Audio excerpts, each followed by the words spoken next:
What's up, Doc? Hi, I'm Captain Mike, and for the second year in a row I waited too long to make this video, but just in case anybody is interested, I'm going to show you how to make one of these really cute little Easter eggs. To complete this project you're going to need a couple of things. You might call these a poor man's Faberge egg. I did a video last year, I think, on how to make them out of these plastic ones right here. But these were purchased at the Dollar Tree, and what I liked about them is they have this flat place here on the bottom, which is absolutely perfect after you make your plaster mold for cutting out the window to view inside. These smaller ones are the same. Now, a little different is this egg. I have not used it yet to make a mold, but it's flat, so it stands like that, and then you just cut out your hole where you'd want it. That is an advantage. It's just a smaller egg, somewhat on the same size, maybe a little bigger than this one. But you're going to need one of these, and of some type, and of course they come in two. Boom, like that. And then you're going to have to make a plaster mold. So let me show you how I did that. I just simply built a box and filled it full of plaster and pushed the egg into it so that it came up halfway. I won't really get into exactly how I done that because most of y'all have made these kind of molds before. These molds here were made in a plastic shoebox that you buy, and just do a little math so that you don't have too much plaster. If you do, it's not a big deal. It just scooshes out the side and you clean it all up. When you're through, you end up with two plaster molds that you can pour clay slip into. You pour your clay slip in just like you would in any mold, and I have a video on this also. And you'll fill it up just like so, and you'll have to come back and add a little bit to it before it's done. But the first filling is to about this height right here. And once you get that done, you let them sit for a while. You want to keep check on them and make sure that the coating here gets as thick as you want it. You guys that have done this before, you know what I'm talking about. Those of you who have never poured slip, look at my video on how I pour slip into casting molds, and there are also lots of good videos on the subject, so acquaint yourself with that. I'm just kind of show you real down and dirty how I do this. So let's let these dry just a little bit.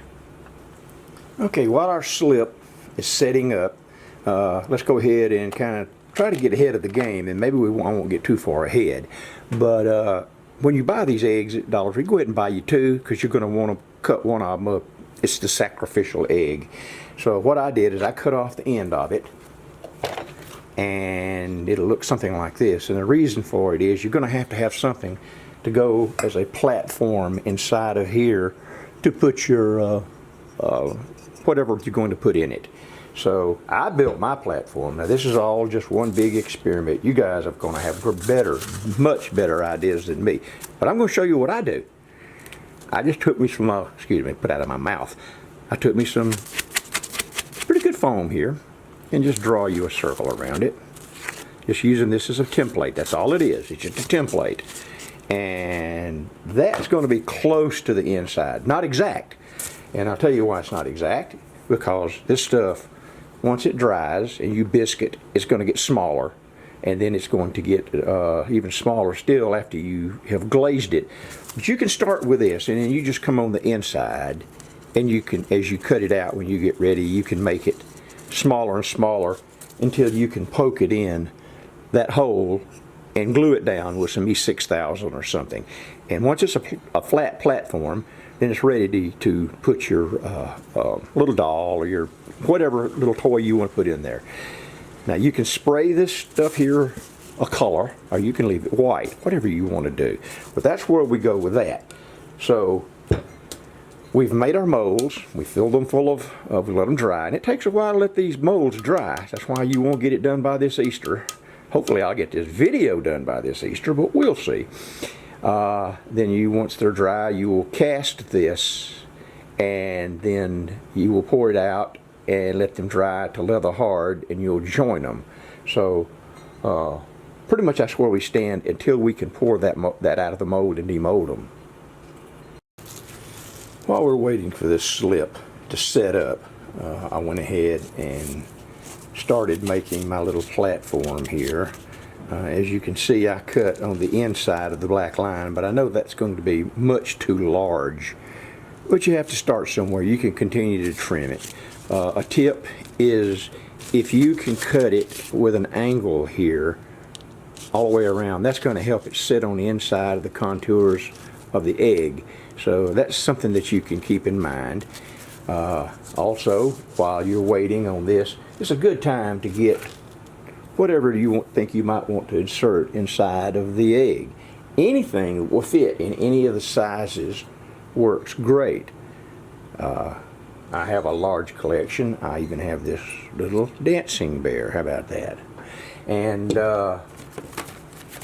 some little fairies. You know, there's just any number of things that you can get at the Dollar Tree that will go inside these eggs. I've even seen Disney characters there at the Dollar Tree. So, you know, get those, get ready. You can even make things that you want to go in there. The one that I showed you earlier has has one of those little dolls that are so popular. I just swiped one from my granddaughter. So there's any number of things that you can put in there. Okay, we've waited about long enough for this. Obviously, the longer you let it sit, the more water the plaster absorbs and the thicker your shell becomes. To a point, when the molds become waterlogged, they really slow down in the absorption of the moisture from the slip. So you kind of have to play it by ear and experience to decide how thick you want your shell. But what we're going to do is we're going to pour these out, and I'm going to show you what we have. See if I can do this without slopping it.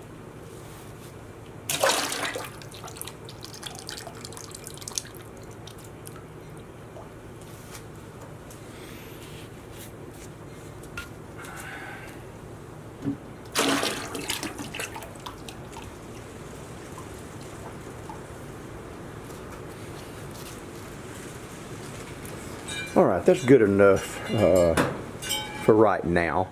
That you can see, and usually I let them sit on the edge until all the excess drains off, and I will do that in a minute.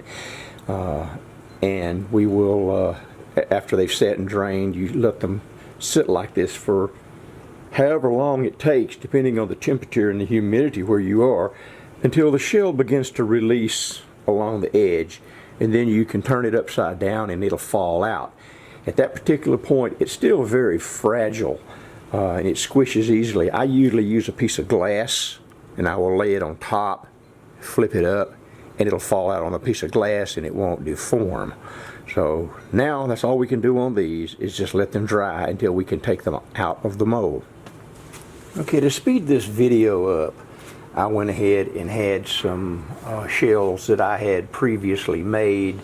I let them get just a little hard. I put them in a plastic bag to retard the slowing down. These should be leather hard, and you won't have quite so much trouble. I took them and rubbed them on a piece of sandpaper on the floor like this, and it smoothed the edges out so they would fit together like this. But while it is leather hard is when you want to cut this out right here. But before I do that, let me show you an option. These are going to be stuck together with slip, okay? And it'll be one big piece. And that's what I'm going to show you what I do and how I do it. But just for grins and giggles, here's another way you can do it. You can go ahead and let these harden right here. Fire them the way they are. Of course, after you've cut your hole out. And you can have two pieces like this.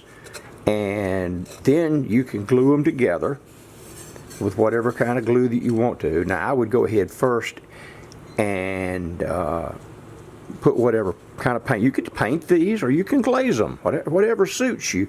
But once you get the coloring where you want it, then you will glue the pieces together, and then you can take and put some kind of material or ribbon or whatever around this edge. See, that's the way I did the one on the earlier video that I did last year with the plastic egg. And you can just cover this up. It also makes it a little easier to do things on the inside. You can paint the inside and do whatever you want to do. But we're not going to do this. Just if you want to know how to do this, just refer to the video that has the plastic egg in it. And it's the same thing. This is just done with ceramics. Now, I don't know how hard this is going to be to cut this out, but we'll give it a shot. It may be so tough I have to cut it out somewhere offline, but we'll see. And again, you have to freehand this stuff, and some people are better than others, and everybody's better than me. You don't want the knife to slip, so just kind of take your time and cut it. And it's better to cut way inside, other than what I done just there, you see. And there you go. That's the rough cutting. And then the next thing you're going to do is clean all this out, smooth it out, all the extra stuff. And I won't do that on camera because it's just going to take too long, and you guys know what you're doing. So let me go ahead and clean it up, and then we'll come right back. Okay, here's where we are after we have cut out the hole to whatever dimensions you want it, however big you want it, however perfect you want it. Now, when the clay is actually just leather hard, this is just a little bit harder than leather hard, you can take your fingers and you can smooth all of these edges out very, very easily. And you can also take a sponge, a wet cloth, whatever, and you can just work it right on down to where it's perfectly smooth. It's a good time to clean up the egg and get spots like these right here off, these little imperfections from the mold. When it gets harder, dries, it's a little harder to do. Now, here's where we come down to the interesting part of these right here, and that's how we join them. Now, I have some thick slip.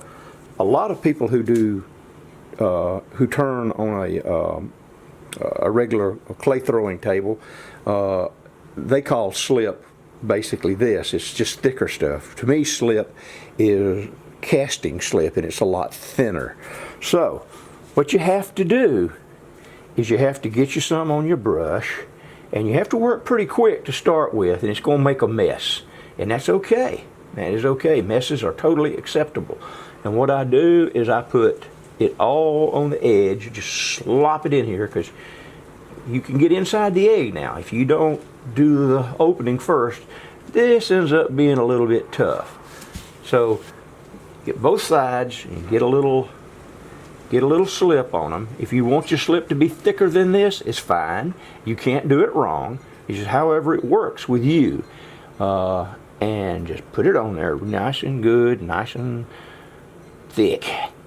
And once that's done, you will take and slop them together. And if you've done most of your stuff right, they'll pretty much match up. Now at this point, just kind of wiggle them a little, and then you come back with your fingers and start this little business right here. Get all the excess off. And this is where it begins to get time consuming and tedious, and why I said you probably wouldn't get one of these made by Easter. Because what you have to do now is let this thing dry and start to seal. And I always come back before I set it aside, and wherever there is a void that you can obviously see, I slop a little bit more slip in it. Slop to slip, slip to slop. And because you're going to let it sit up, and then you're going to have to come back with the slip and try to fill in any voids, anything that you get. At this time, if you can get your fingers in the hole, you can start to do some cleaning in there, but be real careful because it will separate from you. But pretty much that's your egg in greenware form. I mean, it's getting close. After you have cleaned this up and put enough slip on it so that there is no seam whatsoever, then let it dry completely and it's ready to be bisque. Okay, once you've got it all the slip that you want around the edges, take you a tool, something like this, or a knife, whatever, and you'll scrape it and get it just as smooth as you can get it, and set it aside until it dries. That's really all you have to do. When it dries, then you of course will sand it and look for any imperfections in the egg. See, I still have some here put here, but once you've got that scraped down where there's no edge there, everything looks good, then it's ready to put in the kiln and bisque. And depending on your clay, this is some high fire slip here, but you don't have to fire it in to high fire if you don't have the proper glazes. If you have some cone 06 glazes, that's fine. It doesn't make any difference. All clay pretty much bisque fires to cone 06. And then if you have a high fire clay, then you can use high fire glazes. But if you have low fire glazes, you can also use them on high fire clay. That make any sense to you? So anyway, there you go. You have that, and let it dry, put it in the kiln and bisque it, and it'll come out looking like this, only this one's 2 pieces. But imagine, if you will, this is 1 piece. Then you put the glaze of your choice on it. I put white on the inside. You can do whatever you want to do. You can paint it with acrylics. You can do whatever you want to do. But once the color has been chosen, and if it's glazed, it's fired, then you are prepared to take your piece like this, put it inside, move it around until it fits just exactly the way you want it to. Take it back out, put some E6000 around the edges, glue it down, and then put the animal or the figure of your choice in it, and you have yourself a poor man's Faberge egg. And it'll come out looking just absolutely great, just like these. I think they're great anyway. And that one's got the little doll in it. I haven't put anything in these yet. That's a smaller one. So anyway, folks, that's it. That's what we have today, and that is my video on fancy Easter eggs or Faberge eggs, or whatever you'd like to call them. So if you like this video, please subscribe to my channel, hit like. If you have comments, will be glad to listen to them and comment on them, and maybe we can both learn something. So with that, I'm Captain Mike. That's my video. I'm out of here.